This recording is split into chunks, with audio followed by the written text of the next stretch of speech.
Alam mo ba kung bakit maraming matatalino, masisipag at talented na tao, pero hirap pa rin pagdating sa pera? Maaring may kakilala kang sobrang galing sa trabaho, lagi namang nauuna sa office at nagtatrabaho din ng todo, pero parang hirap pa rin umangat sa buhay. O kaya naman yung kaibigan mo magaling sa pag-bake ng masasarap na cookies at cakes, pero hirap na ipakilala ang negosyo niya. O baka ikaw mismo, nararamdaman mo din ito. Kahit anong effort mo, parang kulang pa rin. Bakit kaya ganito? Kadalasan ang sagot ay hindi dahil kulang sila sa kakayahan o talino. Hindi rin dahil kulang sila sa sipag at talento. Kundi dahil sa kakulangan ng kakayahan na maipakita ang tunay na halaga ng ginagawa nila o ang kakayahang magbenta o sales skills. Pero teka, baka iniisip mo, hindi naman ako nasa sales. Anong kinalaman ng sales skills sa buhay ko? Huwag kang mag-alala, sa video na ito, malalaman natin kung bakit mahalaga ang sales skills at kung bakit importante na magtrabaho ka para matuto, hindi lang para sa sweldo. Tara, simulan na natin. Let's go!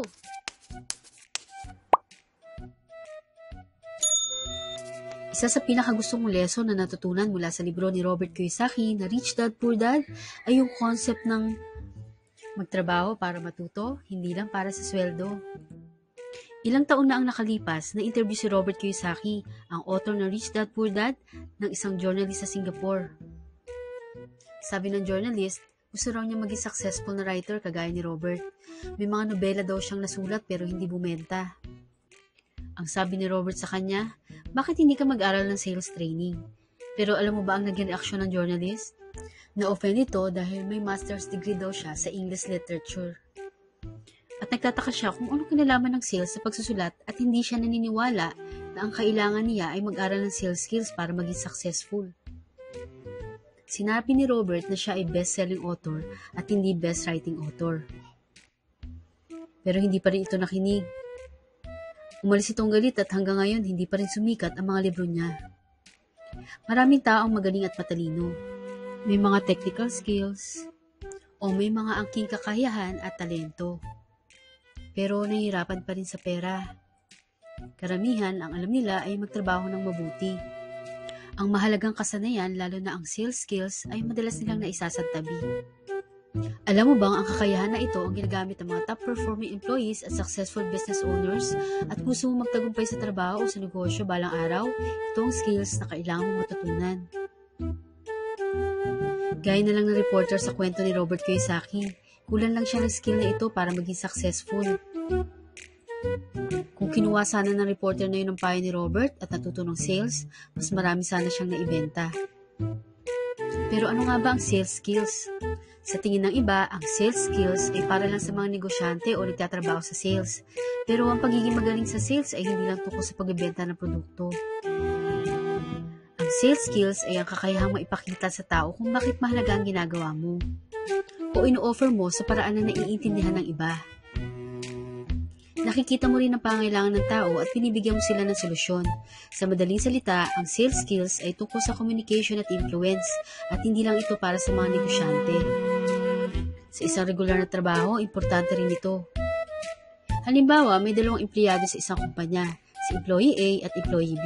Si Employee A ay hardworking, lagi nauuna sa opisina at mahusay sa trabaho. Lagi siyang sumasagot sa mga emails ng mabilis.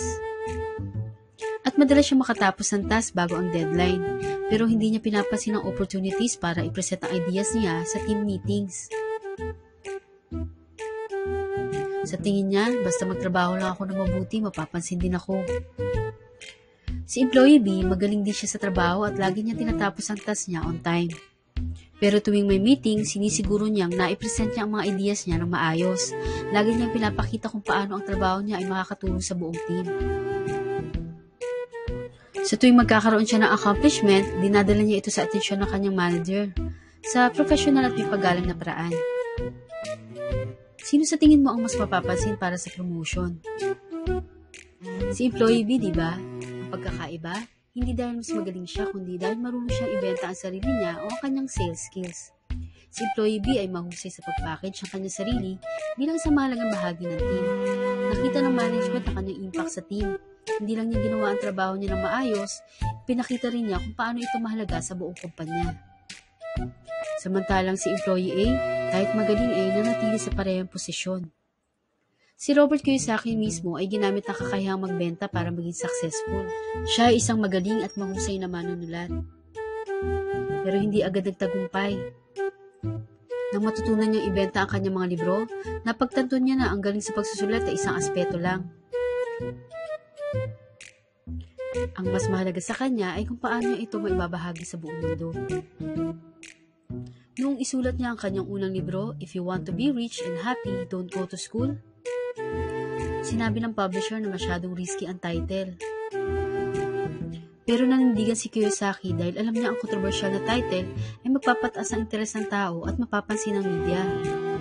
At tama siya, dahil sa title na pag-usapan sa TV, radio at iba pang platforms. Ang ginawa niya ay isang malinaw na halimbawa na magtrabaho para matuto.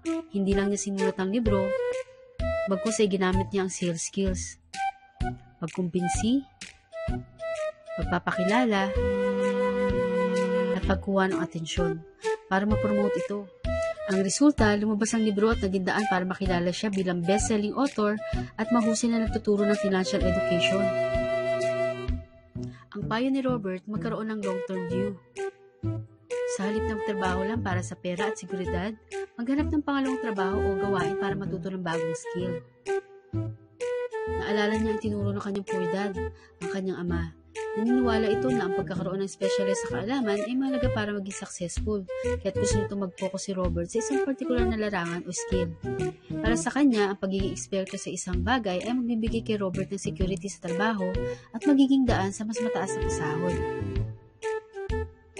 Pero hindi ito nag-workout ng maayos sa buhay ni poor dad. Ang natutunan ni Robert sa buhay ng kanyang ama ay habang nagiging sobrang specialized ka, mas lalo kang nagiging trap sa isang skill set. Maaaring magdulot ng pagkadepende sa isang trabaho-employer. Na kapag nakafocus ka lang sa isang aspeto ng kaalaman, nagiging limitado ang iyong kakayahan sa pag-adapt sa iba't ibang sitwasyon o pagkakataon. Dahil dito, mas nagiging vulnerable ka sa pagbabago sa industriya o ekonomiya, na maaaring magdulot ng kawalan ng trabaho o ng pagkakataon para sa personal na pag-unlad. Samantala ang kanya namang rich dad, inikayat siya na mag-aral ng iba't ibang aspeto ng negosyo. Itinuro sa kanya na dapat matuto at subukan ng iba't ibang trabaho upang ma-develop ang kanyang kakayahan sa iba't ibang larangan. At hindi lang tingnan ng trabaho bilang simple paraan para magkapera o sumweldo. Natutunan ni Robert na mas mainam na magkaroon ng diversified skills at kaalaman sa iba't ibang aspeto ng negosyo at buhay. Sa ganitong paraan, mas nagiging flexible siya, handa sa anumang hamon at mas nakakapag-ambag ng value o halaga sa anumang sitwasyon. Hindi lamang bilang isang empleyado, kundi bilang isang negosyante na kayang harapin ang iba't ibang hamon ng mundo ng negosyo. Totoo na marami sa atin na nagtatrabaho araw-araw para sa sweldo at para sa secure na trabaho at mga benepisyo. Walang masama dito, pero kung ang goal mo ay yung umangat sa buhay, kailangan mo tignan ang trabaho bilang higit pa sa pinagkukunan ng kita. At kapag natutunan mo ito, magagamit mo hindi lang sa negosyo, kundi pati sa personal mong buhay. Ang simpleng insight ni Robert ay isang paalala na hindi sapat ang pagiging magaling. Kailangan mo rin ipakita at paramdam ang halaga ng iyong ginagawa sa iba. Ang problema, maraming taong resistant sa ganitong idea. Hindi sila handa sa pagbabago. Totoong mahirap ang simula, pero kapag nagawa mo ito, sulit ang magiging bunga nito pagkatapos. Parang pagpunta lang yan sa gym. Mahirap magsimula, pero masaya ka sa uli dahil sulit ang workout mo. Ang trabaho natin ay pwedeng maging isang training ground para matuto ng mga kasanayang makakapagdala sa iyo ng tagumpay. Kapag nagtrabaho ka para matuto, ang kita mo ay hindi lang sweldo o pera, kundi mga skills o kasanayang natutunan at magagamit mo sa habang buhay. Halimbawa na lang ang pagiging isang cashier. Maaaring iniisip mong simple lang ang kanyang trabaho, pero kung titingnan mo na mas malalim, pwede kang matuto ng customer service. Halimbawa, ang bawat customer na kausap mo ay isang pagkakataon para matuto makapag-usap na maayos, maging magalang at magpakita ng malasakit.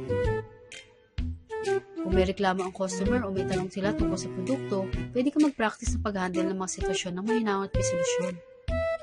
Bilang cashier, maaari ka magsanay na magbigay ng magandang ngiti, magpakita ng pasensya kahit gaano pa kahirap ang sitwasyon at magbigay ng simpleng dagdag serbisyo.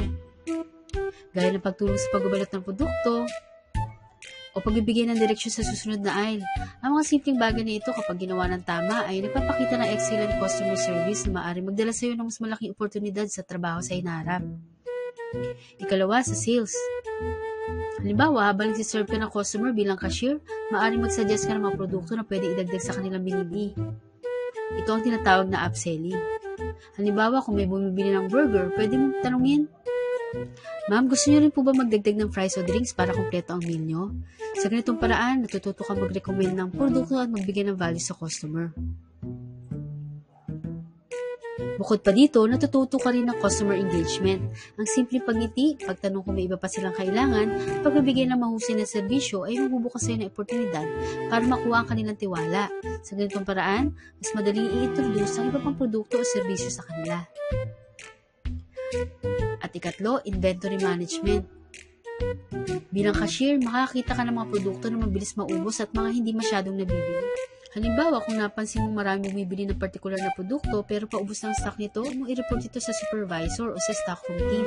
Sa ganitong paraan, natututo ka mag-monitor ng supply at demand na malaga sa inventory management. Lahat ng ito ay malagang pundasyon para sa mas malalaking opportunities na pwedeng dumating sa iyo sa hinaharap. Narito ang 5 pangunahing benepisyo ng pag-aaral ng bagong skill sa trabaho. Una, pagiging flexible at versatile sa trabaho. Natuturuan ka ng iba't ibang skills para makibagay sa kahit anong sitwasyon ng trabaho. Kapag maraming alam, mas kaya mong mag-adjust at mag-excel kahit saan ka mapunta. Ikalawa, paghahanda para sa mas malalaking oportunidad. Ang skills ay parang investment. Kapag pinaghirapan at pinahusay mo, sigurado may balik ito sa'yo. Nagiging mas competitive ka sa trabaho, ready sa promotion, career shift, o mas malalaking opportunities. Ikatlo, paghahanda para sa negosyo. Ang skills na natutunan mo ay pwedeng gawing basihan kung plano mo magnegosyo. Ang kaalaman mo sa operations, communication, at management ay malaking tulong para makapagtayo at makapagpatakbo ka ng sarili mong business. Ikaapat, paglikha ng passive income o side hustles. Pwede mo pagkakaitaan ng skills mo. Kung marunong ka sa graphic design, writing, o tech, pwede ka mag-freelance o magsimula ng sariling racket. At ikalima, ang pagiging problema solver sa araw-araw ng buhay. Ang skills tulad ng critical thinking, time management, at conflict resolution ay sobrang useful sa personal at work life. Nakakatulong ito para mas madali mong masolve ang mga hamon sa araw-araw. Ayon kay Robert, may mga pangunahing skills na kailangan mo para magtagumpay. Una ay ang management of cash flow. Ang skill na ito ay tukos sa tamang paghawak ng pera, hindi lang sa personal na buhay, kundi pati na rin sa trabaho o negosyo. Gamitin natin uling halimbawa ang pagiging cashier. Bilang cashier, madalas kang humahawak ng pera at nagbibigay ng sukli. Pero paano mo ma-apply ang cash flow management dito? Sa pamamagitan ng pagtitiyak na tama ang bilang ng cash on hand. Halimbawa, kung may kulang ka sa end of day balance, marunong kang maghanap ng pagkukulang o discrepancy sa resibo, o posibleng pagkakamali sa pagbibigay ng sukli. Pangalawa, ang management of system. Ito ay tungkol sa pag-aayos ng mga proseso o sistema sa negosyo o trabaho para mas maging efficient at sapat ang lahat, para hindi pa ulit-ulit yung mga gawain at makatipid ka sa oras at effort. Kapag maayos ang sistema, mas madali mag-grow at less ang hassle. Bilang cashier, maaaring pansinin mo kung paano papabilis ang pila ng mga customers. Halimbawa, napansin mo tumatagal ang pagbibigay ng sukli kapag puro malalaking bills ang binabayad nila. Magiging proactive sa pag-request ng mas maraming barya o smaller bids mula sa vault bago mag-rush hour. O kaya maaaring mag-suggest ka ng paraan tulad ng pag-aayos ng resibo at item scanning para mas mabilis ang proseso. Management of people. Ang management of people ay tungkol sa tamang pakikutungo, pamumuno at pagpapalakas ng teamwork. Ang skill na ito ay malaga hindi lang para sa mga leader kundi na rin para sa lahat ng empleyado dahil nagbibigay ito ng kakayahang maayos ang relasyon sa mga katrabaho, customer o kliyente. Gawin natin uling halimbawa ang pagiging cashier. Maaring hindi mo iniisip na parte ng trabaho mo ang management ng tao, pero maraming pagkakataon kung saan mo ito magagamit. Halimbawa, isang customer ang irritable dahil sa mahabang pila. Sa halip na mainis, maaaring gumamit ka ng positibong tono at assurance tulad ng, "Pasensya na po sa paghihintay, susubukan po namin mapabilis ang proseso." Ang ganitong approach ay nagpapakita ng emotional intelligence na bahagi ng management ng tao. Sa mga office jobs, ang management ng tao ay isang essential skill. Kahit ano pa ang posisyon mo. Halimbawa, ikaw ang naka-assign na mag-lead ng isang project, hindi mo kailangan gawin lahat ng trabaho. Sa halip, i-delegate mo ito ng tama sa mga teammates base sa kanilang expertise. Ang malinaw na direksyon ay nakakatulong sa mas episyenteng trabaho at teamwork. At ayon kay Robert, ang pinakamahalagang specialized skills ay ang sales and marketing. Ang sales at marketing ang pinakamahalagang specialized skills dahil ito ang susi sa pagpapalawak ng opportunities at paglikha ng yaman. Ang sales ay tungkol sa kayang magunpin sa tao, habang ang marketing ay pagpapakilala ng produkto, serbisyo o idea sa tamang audience. Sa kahit anong trabaho, aspeto ng buhay, mula sa job interviews hanggang sa pagbuo ng personal branding, ang mastering ng skills na ito ay nagbibigay ng malinaw na edge tungo sa tagumpay. Pinapalawak at pinapahusay ni Robert ang mga skills na ito sa pamamagitan ng pag-attend sa mga courses at pagbili ng mga educational resources. Ang trabaho ay hindi lang para sa sweldo o kumita ng pera. Dito rin tayo natututo ng skills na pwede natin magamit para umasenso pa sa buhay. Ang pinaka-importante, ang matutunan kung paano i-market ang sarili at mga kakayahan mo. Ikaw ba, anong skill na gusto mong matutunan? I-comment mo lang sa comment section below. Huwag mo na rin makalimutan mag-subscribe, mag-like, at i-click ang notification bell para ma-update kita sa mga susunod nating videos. At lagi mo lang tatandaan, kapag may gusto tayong ma-achieve sa buhay, laging may paraan. Maraming salamat sa panonood.